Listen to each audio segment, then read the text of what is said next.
Welcome to the Pop Culture Junkie podcast. I'm Olivia. And I'm Shauna. And our last two shows had some very special guests, but now it's just you and me again. So, Shauna, it's been a while. What have you been up to? I have been living the dream out here in Arizona. It is monsoon season. Ooh. So for the uninitiated non-Arizonans, monsoon season, we get these big dirt storms called haboobs, and that is what they're actually called. And it's just like a towering wall of dirt that engulfs the whole city. There's also rain. There is rain. Haboobies are usually accompanied with rain and thunder and lightning and wind, and it's a whole shebang. So that's been fun. But this weekend, I'm going to go see Olivia. I texted Shauna and I was like, it's going to be 74 and sunny, which for me now, I was like, oh my God, what a perfect day.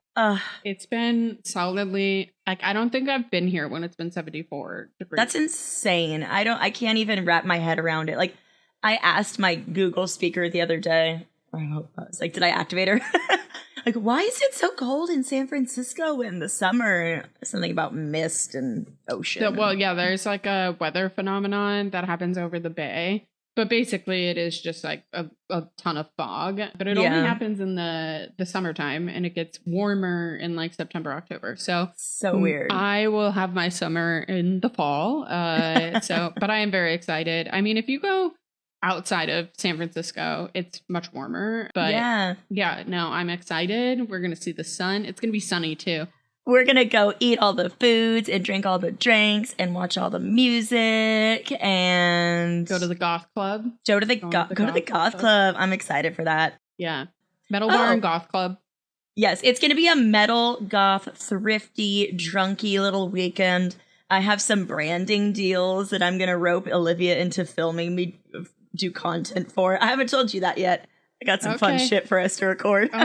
So fun. I'm coming. We're doing business. We are doing business. Olivia, this episode is being recorded on August 26, 2025. I feel like nothing happened today that you were excited about. I feel like it was just any regular day, right? Just another day where I saw a tweet and it was like, single ladies in your 30s, we lost our strongest soldier today. Taylor Swift got engaged. So she's in an album rollout right now, and I got a push notification from Instagram, like Taylor Swift has posted a new Instagram, and I have alerts on. You have your push notification? Oh my God.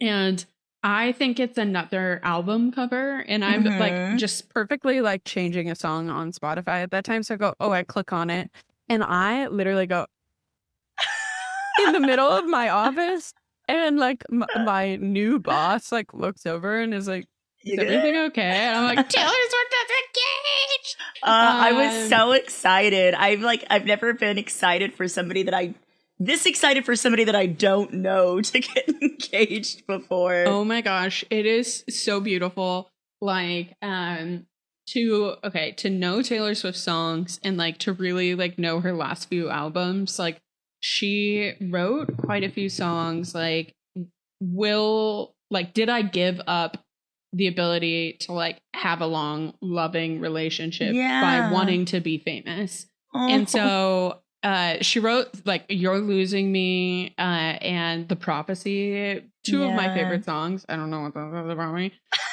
And they're just so deeply like, am I able to be loved? Right? Like, I think that yes, Taylor, you are. Yes. Yeah. And so it is quite beautiful. I mean, we suspected like with the podcast episode that she did on New Heights, which is great. Honestly, it was like so beautiful. Like, I loved Jason at one point.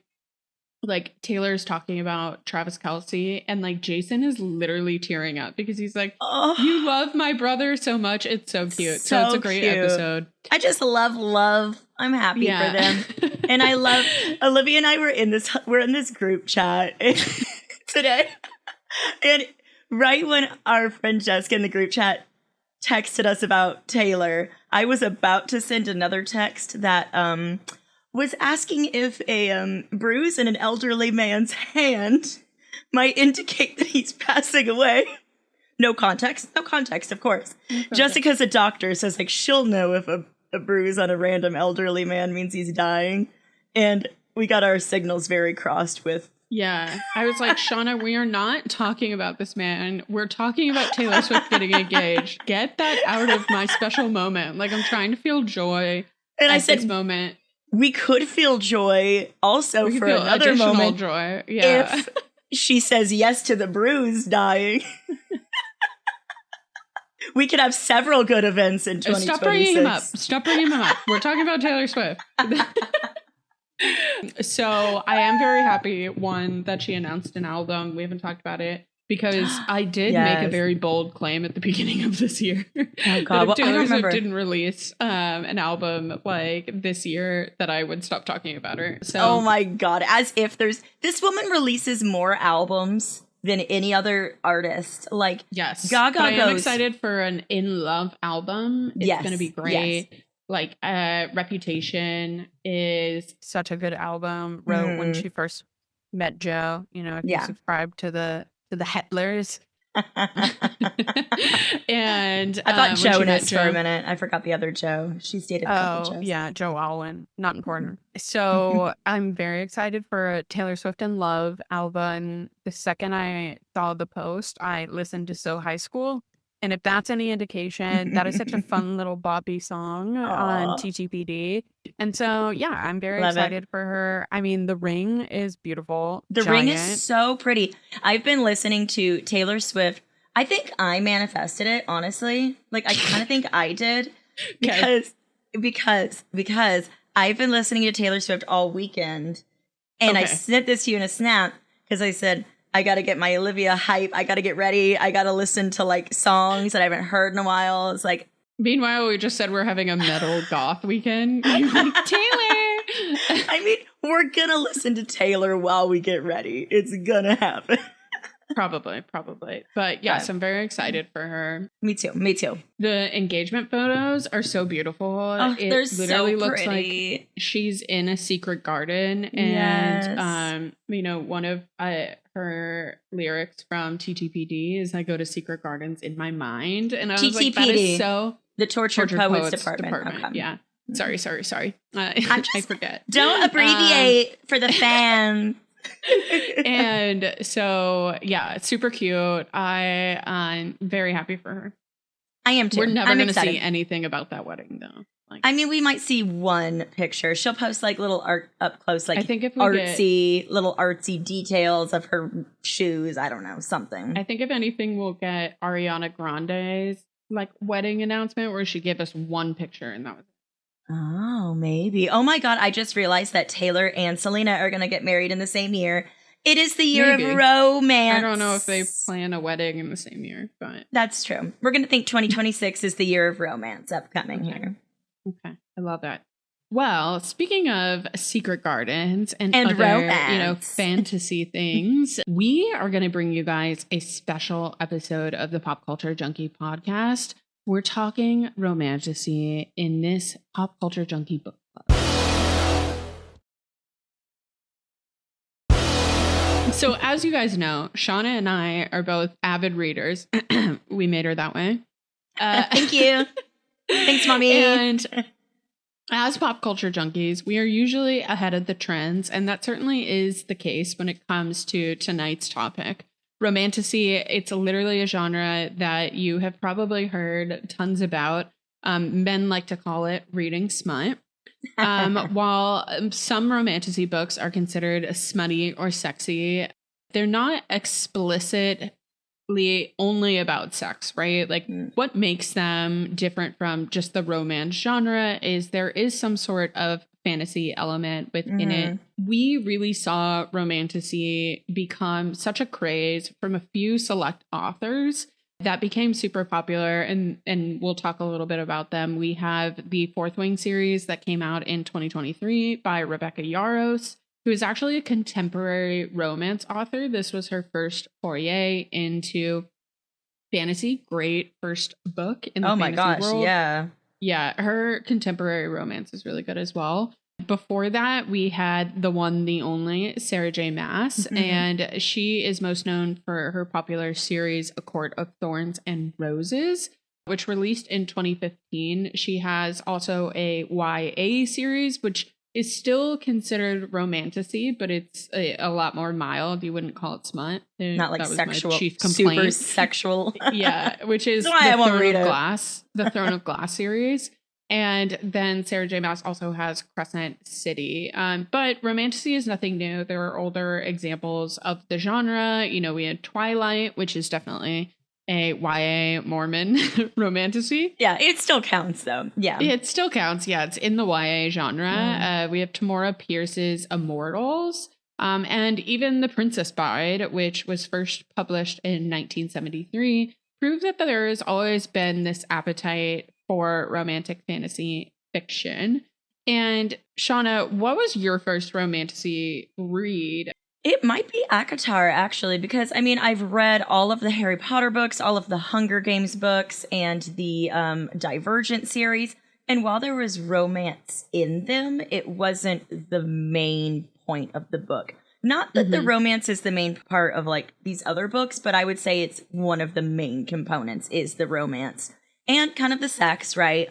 I mean, the Twilight series is not the sex, obviously, but the romance is the big overarching theme of the book.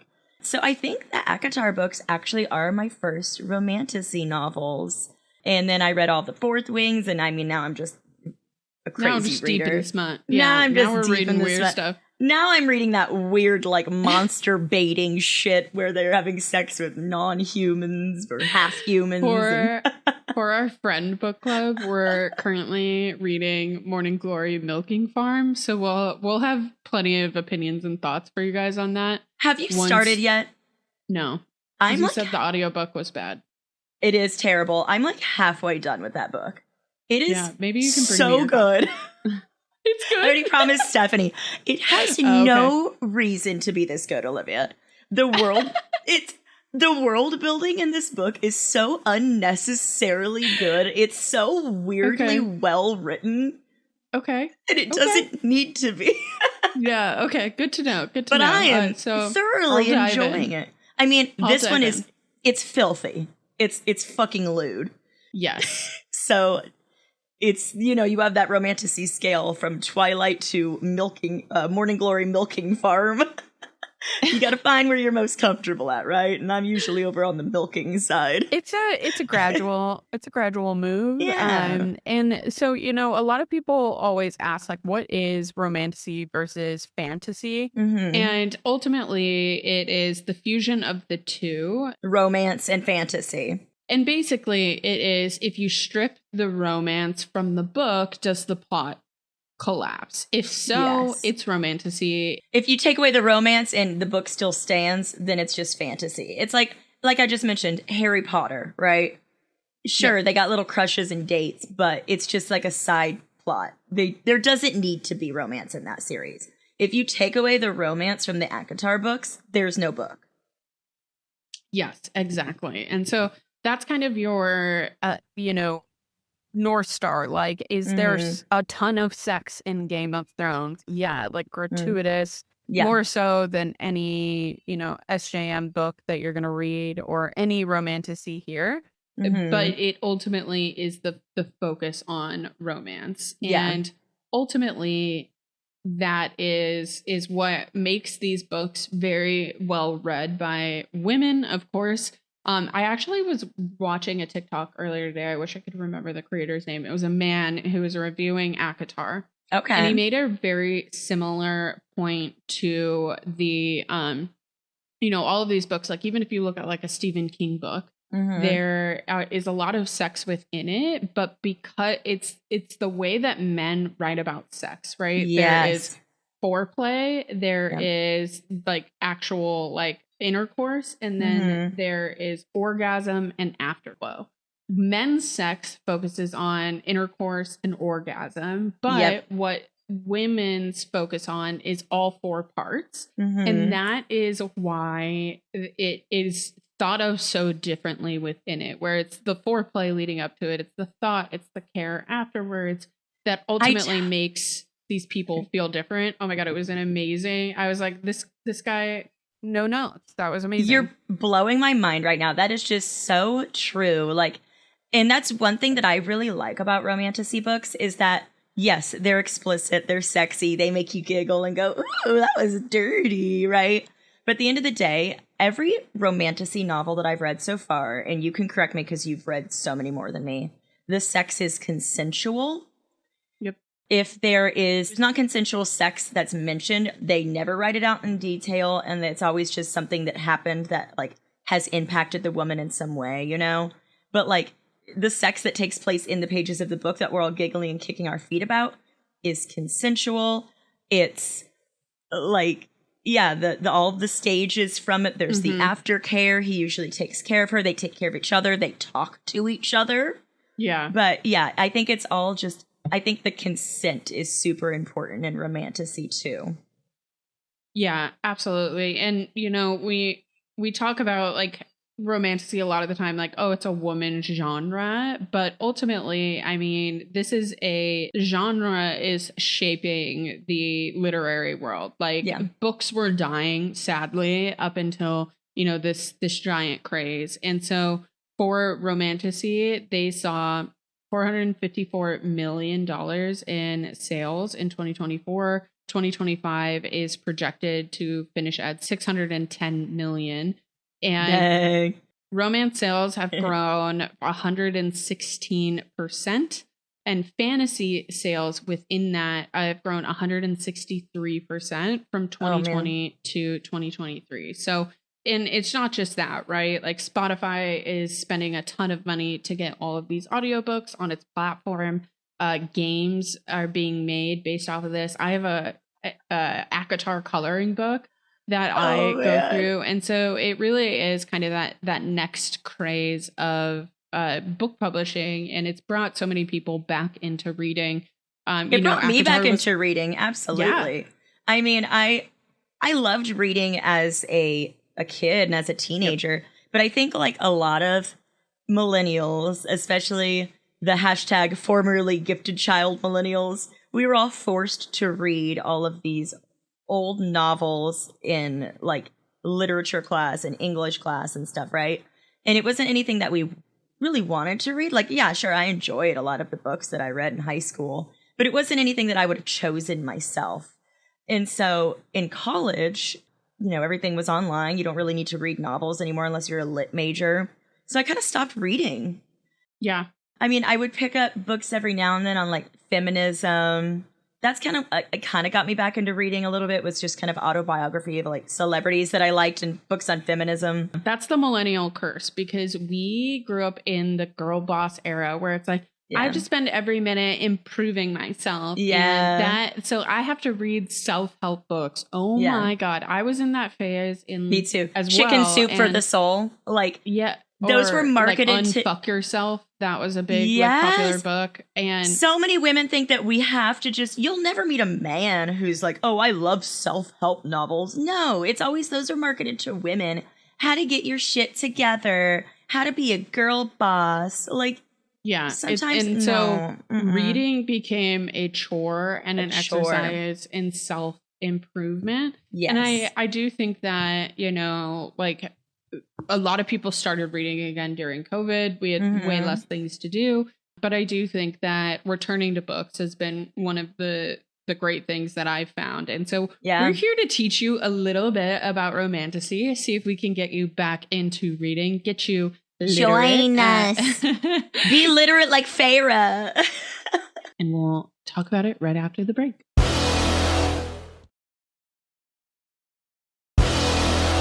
There are so many types of romantasy as well. So, Shauna, tell us a little bit about what they could foray into if they chose to pick up a romantasy. They are not all created equal. They are not. We're not asking you to read centaur milking books right out the gate. Work your way up, you know? Yeah. Gradual, slowly. like slow milks. Something that gets bigger as you go. So romantasy spans age ranges. You can have young adult, new adult, and tones. There's dark and spicy versus kind of more cozy ones. So the tropes act like shorthand to signal what the readers are craving. So some of these most popular tropes, and tell me which ones you like out of these, Olivia. Enemies to lovers. That's probably just my favorite trope of all time. I think we've talked about how much I love that on the show before. So you have A Court of Thorns and Roses, Fourth Wing. You see this trope, I mean, outside of literature, Buffy the Vampire Slayer. More recently, we see it in K-pop Demon Hunters, right? Everybody likes to see when they start out being antagonistic, but it's just because they're flirting and really in love. You also have, this is like a common character within that, but it's like Shadow Daddy or like morally gray character. Mhm. And if you cringed when I said Shadow Daddy, don't worry, I did too. I loved it. I ultimately, I went, oh. I love them. So it's essentially like a morally gray male main character. Spike and Angel. Yes, where they're a little bit of a bad boy, but in a magical sense, you know? Yes. I love me a bad boy as long as they're not. The funny thing with these characters, right, is they're, quote, bad boys with these shadow daddies. But they're like the nicest, most caring man that you would wish you could find in real world. Yeah. They're literally like, as I explained to Andrew, they're going to do the filthiest, most disgusting things to bed to you with your permission. And then afterwards, they're going to like bring you like a glass of wine and like some cheese and bread and like get you like a hot towel. Like, if you're a man, if you're a straight man listening to this, you just know like a little foreplay goes a long way. A little foreplay and a little post play, right? Yeah. Warm us up, get us to our peak. And then when we're done, like get us a towel, first of all. Yeah. Step one. A clean one. Anyway, we're digressing. Back oh my to the god. Tropes. Oh my god. Focus. Squirrel. All right. Fae human romance. So this is rooted in Celtic folklore. So we see this again. We're going to talk about this a lot in ACOTAR. So the men are fae. The main character starts as human. I don't want to spoil it. She's a human. Yep. So we see this trope a lot as well. Magical academies. So romance plus a training ground equals high tension. So your magical school, your dragon riding school. Zodiac Academy is a big one that a lot of people read. We see this trope in like anime a lot too, which is funny, where they all go to some kind of magical school or magical college or superhero school where you know, learn to be your best and you fall in love. And you also have to, you know, usually save the world in the meantime. Basically Harry Potter. Basically Harry Potter. Yeah. Harry Potter with doing it. Dragon bonds. So this has a recent resurgence via Fourth Wing. We did mention Game of Thrones, and obviously that's not romantasy, but I think that's when people think dragon bonds in popular culture, they probably immediately think of like Daenerys Targaryen. The dragons are her children, right? Or like How to Train Your Dragon has the dragon bonds.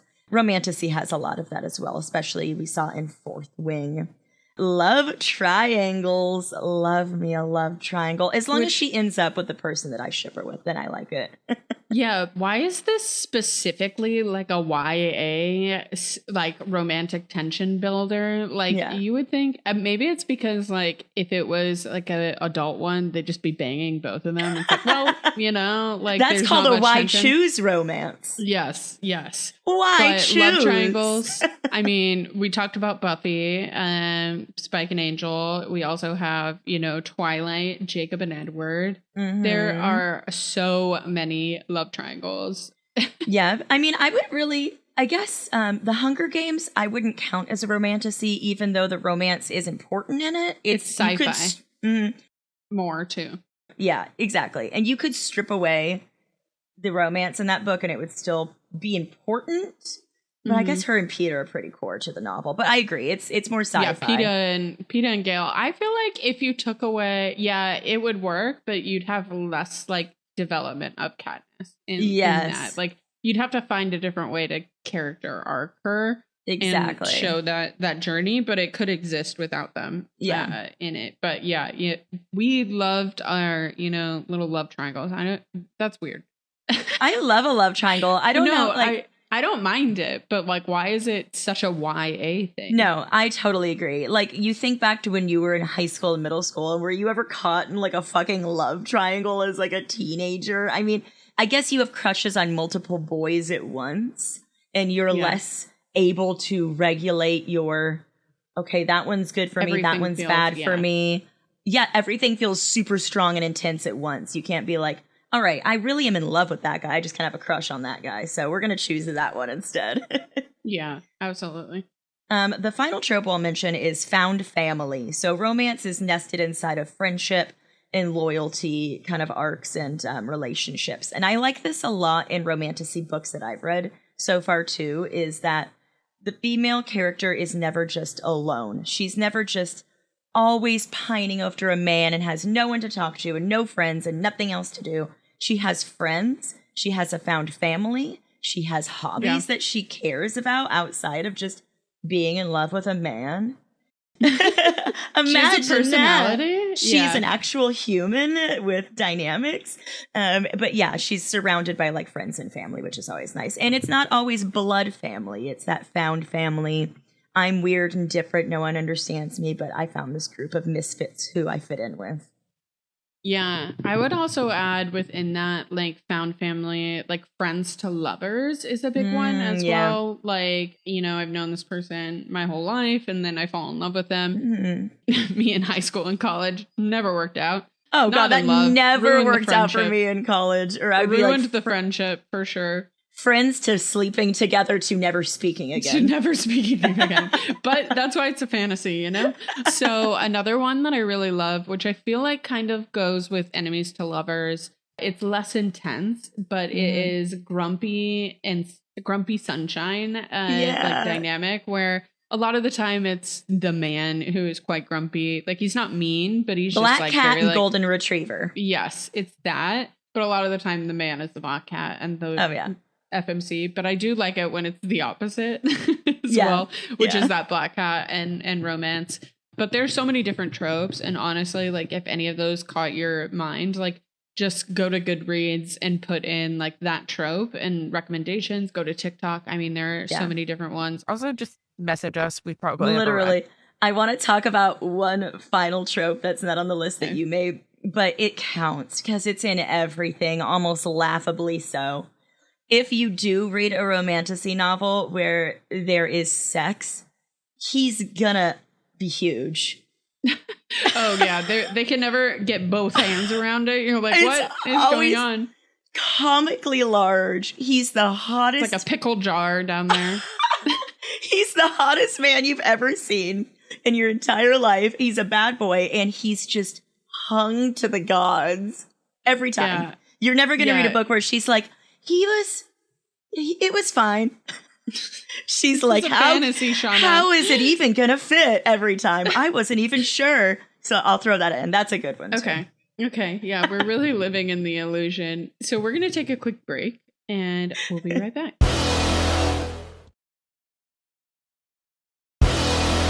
One of the things about a lot of these romantasy stories that have become very popular or stay within the zeitgeist do follow this retelling or a reimagining of Greek mythology and or Norse mythology. And so really, I mean, Greek mythology is known as like the first shared cinematic universe of the West, right? We have gods, we have monsters, we have heroes, we have archetypes, tropes, sex, violence, relationships, tragic lovers, and despite tragic moments, we still see all of these, you know, this romance and perseverance. And ultimately we see that within Norse mythology as well. And it's a little darker. I would say Norse mythology does feel like a little less MCU. Like even though there's a lot of Norse characters in the MCU. Yes, but it doesn't always like end well, right? I see. And so of course, we see these stories retold quite often because open source, intellectual property, you know, they've been told for 2,000 plus years. Why do you think that, you know, we come back to these stories over and over? I mean, like we had Greek mythology, we had Roman mythology, Norse, like so many different parts of the world through different parts of time. Why do you think that we revisit these so often? You think even like religious texts, the Bible, the Torah, like there's the Quran, there's like stories of love and murder and passion and betrayal in those too. And I think it's just because like we all insert ourselves kind of into these stories. Like a lot of them are kind of told as a lesson too. I think this is what happens if you become too greedy. This is what happens if you fly too close to the sun. Or also, this is what happens if you smite God, and this is what happens if you, piss off Zeus. But I think at the end of the day, it's all something like that we kind of insert ourselves into, and also things that we think we know logically this isn't going to happen to us, right? We're not going to get whisked away to wizard college and find a dragon and fall in love with the guy with the 13-inch penis who, cooks us dinner. It's not going to happen. Hey, not with that attitude. Well, maybe not for you. Maybe not for you. I never told you how big it is. It could be 13 inches. To be fair, I would know. You would not shut the fuck up. That's true. I would have absolutely told you by now. I would have sketched it for you. You would have just, you probably would have been like, pull your pants down, Andrew. Show her. She doesn't believe me. Fucking show her. And he's just like, shut up. He's so sick of our bullshit, but it's okay. He loves us. But we know these things aren't going to happen, right? We're all still waiting for our letter to Hogwarts or to become a fae after hunting a, wolf in the woods. It's not going to happen.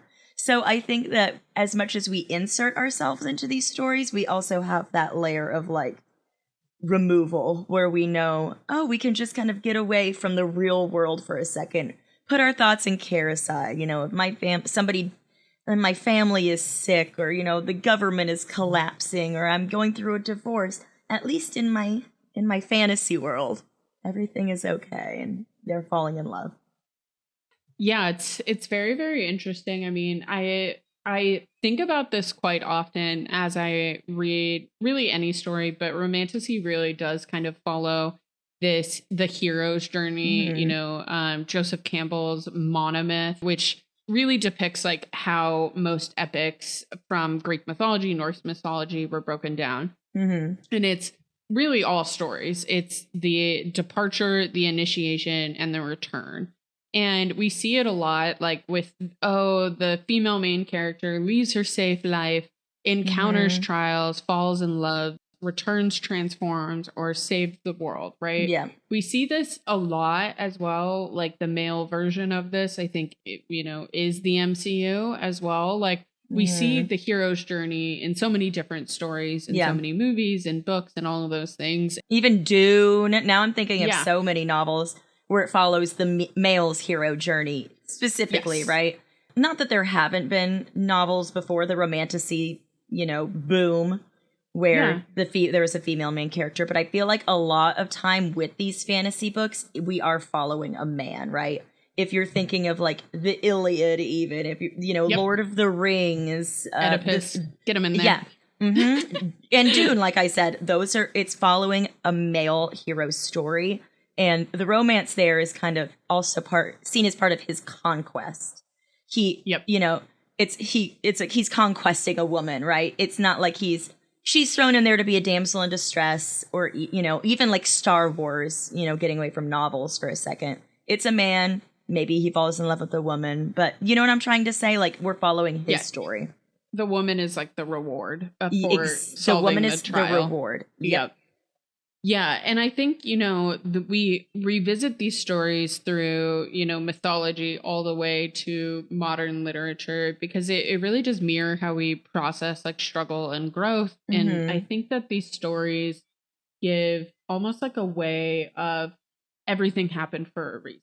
Well, you didn't know that you were going through struggle or strife, but when you look back, you can see that these things got you there. And I think that level of storytelling and seeing really goes within that. And, I think that these books are so powerful for that reason. Well, we make jokes and we say like, it's not whatever. Like there is deep, like powerful messages within it. I have cried in so many Romantasy books, just like Nesta and Akatar. They So good. overcome like real tragedies in these books. I definitely cried during fan fiction, which we'll talk about in a second. And and I was shocked. I'm not like a big crier. I guess as We I've can't gotten spoil older, any of these books, by the way. 'Cause I we will want them not to read spoil. them. Yeah. Okay. But I'm not like, I guess as I've gotten older and closer to death, I've become more of a crier. But there's actual real trauma that characters overcome, like you said. And there you can see the growth from the beginning of the novel to the end.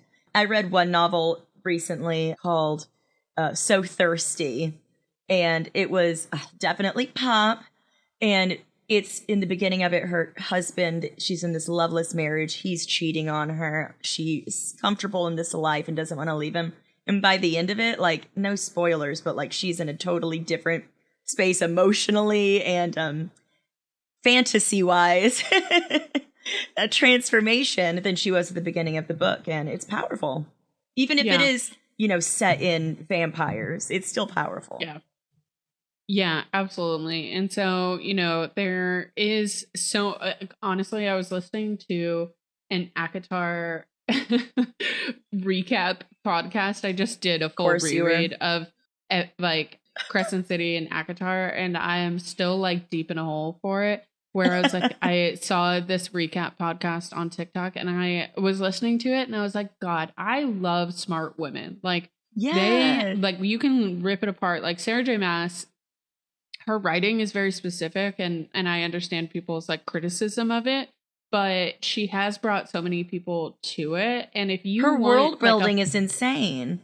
Yeah, and if you want like a fun light read, you can look at ACOTAR that way. But if you really want to go deep into it, like you can find so many different things and so many parts of the world. And world building is just so powerful. And like, of course I want to pretend that I'm in a fake world for a night or a couple hours. And I think that, these stories have been told through time because there is something that we can learn from them and a deep sense of humanness within that storytelling structure. Exactly. And now that they are woman-led, woman-wrote, right? Most of them. I'm sure there's multiple romantasy novels with male lead characters, with male writers, right? Or non-binary writers. But like, it's something about that female voice and that consent and just like, it feels different than like just I don't know. It feels different, especially as you're a female reader, you relate to it more, I think. And they can be so diverse. Like in fan fiction, there's LGBTQ romances, right? And it's just, it's a whole world waiting to be discovered.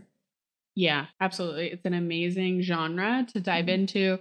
And if you, are looking for a reason to get back into reading, we highly recommend it. So we're going to take a quick break and then we're going to dive into our recommendations for different romantasies and different tropes that you can find yourself within.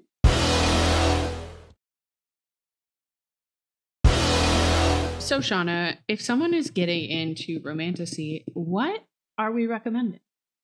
So the first two books that I'm going to recommend, we already touched on a little bit, but because I don't have as deep of you've read a lot more than me. Hey, they're goodies. They're popular for a reason. Absolutely. And I am also in my horror novel era. So I go back and forth between romantasy and horror a lot this year. So I'm going to mention some popular ones. A Court of Thorns and Roses, also known as ACOTAR by Sarah J. Maas. Spoiler free, it's about Feyre, a mortal, who is drawn into the Fey world after killing a wolf Fey. She must navigate political intrigue, danger, and a seductive yet perilous High Lord's court. There's magic, sacrifices, and intense romance. Some of the tropes you'll see is like a Beauty and the Beast type setup, mortal Fey romance, and that shadow daddy that we talked about. So definitely gonna say that can be your launching off point if you're like, I kind of want to dip my toes in the water. There are, 5 books right now and a 6th on the way. Yes. So good. Start there. It'll take you in real well. It will drag you in, man. It dragged me in a good way. It's like being dragged into a puddle of 13-inch dicks. Or Starlight. Yeah. Same thing. Synonymous. The next one is Fourth Wing, which we also mentioned, also known as the Empyrean series by Rebecca Yarros. So, a spoiler-free description for this one. Violet Sortingale, physically fragile, is forced into a Dragon Rider Academy. Death lurks in every lesson. She must survive. Enemies to lovers tension ignites when she bonds with her dangerous instructor in a life or death conditions. Xaden. A Xaden Shadow Daddy. He is the ultimate Shadow Daddy. Yeah. So, Dragon Rider fantasy school setting, enemies to lovers with high stakes, found family from peers in boot camp style training to life or death comrades in war, high intensity action, and spicy romance. I will say that about both ACOTAR and Fourth Wing. They be doing it. And they be describing the doing it in both of these. So if you were, but not in like a, you know how I said the milking book was filthy? Mm-hmm. That book is filthy. These are more like, the spicy scenes are spicy, but there is good plot, good world building. Yes, there's world building and plot. It's not just a porn. You're not reading porn. Yes, I always recommend people start there, especially if they're interested in kind of that like female romance side of things. Yes. As well, because they're just so good. And I mean, like, when things are popular, they're popular for a reason. They're just good. Exactly. So one of the ones that I wanted to recommend is actually a Fate Inked in Blood, which is based on Norse mythology. So Freya is bound in a stifling marriage, is revealed to be the shield maiden with divine blood, which is a very common Norse mythology tale. And she's forced into a prophesized role. She must train to fight while battling a forbidden attraction to a warrior, Bjorn, and Viking mythology meets high stakes destiny. So types and tropes: shield maiden from Norse mythology, forbidden or arranged marriage romance, prophecy and fate versus choice, and ultimately a slow burn chemistry and romance. That's another big trope. So slow burn is like it's a lot of the time like an enemies to lovers, like, and it also like it takes a while for them to get there. The tension really builds. It's not like, oh, I hated him and then the next day we're in love and all those things. But those are kind of like sub parts of enemies to lovers, I would say there. I agree. I love a slow burn. I want to know why they're falling in love, how you're getting there. I think the only time it gets frustrating is if it's like, okay, come on, guys. Like, yeah, just I don't know. There. Yeah, just kiss already. Hold hands. Do something. I was reading one series, and it was the fourth book, and they literally had never done anything, and I was like, okay, this is too slow burn. I can't do that. I need better burn. No, I need something a little quicker than that. Like if it has to be in the same book at least. I don't care if it's like the second to last chapter. I can do it a has second to be in the book. same book. I can do a second book where it happens, but it's got to be a little like spicy going into it. So another really popular one that I think it came out last year that has been taking book talk by storm is Quicksilver by Callie Hart. It's based on Sarah Swain, who steals to survive in like almost like a drought ravaged kingdom. And she's captured by the Undying Queen. She meets a strange, compelling fae through a Quicksilver portal. And the spark between them ignites danger, magic, and unlikely alliances. So this is also an enemies to lovers. It has portals and fantasies in different worlds. It's a magic and blood like significance, and it's very snarky. It's also very funny. Like there's good banter through them as well. I love it when it's funny. I guess it's not romantasy, but Lights Out is just a straight up kind of smut book. Yeah, and you popped that one. Yeah, and I was laughing out loud at that book. So I like it when there's the snarky banter. They're kind of flirting and, negging each other, but not in like a cruel way, just in like a flirtatious way. I love that. Yes. And if you are listening to this and you're like, Shauna, Olivia, I cannot do romantasy with fae people. I need something a little bit more rooted in reality. maybe with just like a little bit of magic in the world, like, you know, as some girls hope A sprinkle for of magic within life, you know, a sprinkle of magic within there. I did want to recommend this book. I actually texted Shauna in our friend group that I was like, I need all of you to read this book. It is so incredibly good. Yes. It was, you know, Did you say it was sad? It is. It is sad. Okay. I found it at a time when I ultimately needed it. I just reread it because it's so good. It's called The 7-Year Slip by Ashley Poston. Ashley Poston is kind of like a magical realism writer where it's set in our world, it's set in our time, but there is magic within the world. Okay. So she has some good ones. Like she has Dead Romance Club, also good. But I really love 7-Year Slip. So Clementine is our main character, and she inherits her late aunt's New York City apartment and discovers it can unpredictably transport her exactly 7 years into the past. There she meets Ewan, and their instant connection challenges both time and fate. It is a really good blend of rom-com, magic, and second chances. It's you know what this reminds me of? Such a beautiful book. Oh my God. That Sandra Bullock movie that we reviewed, I think this might have been before you joined the podcast. Yeah. And it's where her and Keanu Reeves write each other's The Lake House. Oh my God. The Lake House, yes. Yeah. They're both in like two different points in time and write each other letters through this mystical mailbox. They do exist, like it different than that, but it's similar vibe. I love that movie. Yeah, so good. So the tropes that you'll find in this, obviously time slip, romance, second chance, grief and healing arc, obviously inherits her late aunt's New York City apartment. There is something there. And then right person, wrong time, which I love that trope. No, that's frustrating. Ugh, so good. And it is such, honestly, like if I had to try to get someone to read any of these books, it would probably be that one. Okay. Especially if you've like lost a very close like family member, things like that. So it is just such a beautiful, beautiful book. And going into it knowing that it is more rooted in regular world. Maybe I'll add that to my list after I finish the milking farm. I'll need something a little more grounded and rooted in reality. So hard though. Oh my God. As a part of the Dead Mom Club, you will definitely sometimes I need a cathartic cry every once in a while, right? It will. Like I said, get you in there. The closer I get to death as time marches on, the more I cry. Yep. Yeah. So you know, just happen walking over here. I'm ready. I'm crying right now. You just can't tell. Yeah. Well, I think it's about time to close the book on this episode. Shauna, where can our listeners find you on social media? You can find me, Shauna, on Instagram and Threads at Shauna Trinidad, ShaunaTrinidad.